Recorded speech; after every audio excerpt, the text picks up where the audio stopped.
বড় পর্দায় শাহরুখ খানের প্রত্যাবর্তন মানে উৎসব, আর যখন তিনি নিজেই নীরবতা ভাঙেন তখন উত্তেজনা ছড়িয়ে পড়ে গোটা বলিউডে। দীর্ঘ প্রতীক্ষা, গুঞ্জন আর জল্পনা কল্পনার অবসান ঘটিয়ে অবশেষে সামনে এলো বলিউড বাদশাহ শাহরুখ খানের বহুল প্রতীক্ষিত সিনেমা কিং।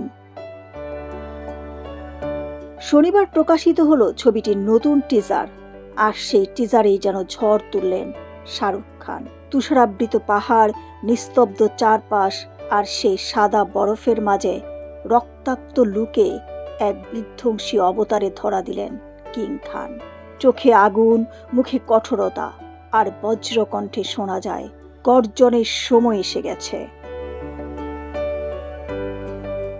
দীর্ঘ ক্যারিয়ারে বহুবার নিজেকে ভেঙে নতুনভাবে গড়েছেন শাহরুখ খান, আর কিং সিনেমায় তাকে দেখা যাবে একেবারেই নতুন, ভয়ঙ্কর ও আগ্রাসী চরিত্রে। টিজার প্রকাশের পরই সামাজিক যোগাযোগ মাধ্যমে ঝড়, ভক্তদের উত্তেজনা, প্রত্যাশার উন্মাদনা যেন আবারও প্রমাণ করে কেন তাকে বলা হয় বলিউডের বাদশা। এই সিনেমার বিশেষ আকর্ষণ, প্রথমবারের মতো বড় পর্দায় শাহরুখ খানের সঙ্গে দেখা যাবে তার মেয়ে সুহানা খানকে। এছাড়া খল চরিত্রে দেখা যাবে অভিষেক বচ্চন, আর শাহরুখের বিপরীতে থাকছেন দীপিকা পাড়ুকোন। কিং সিনেমাটি পরিচালনা করেছে সিদ্ধার্থ আনন্দ। 2026 সালের বড়দিন উপলক্ষে আগামী 24 ডিসেম্বর মুক্তি পেতে যাচ্ছে বহুল আলোচিত সিনেমা কিং।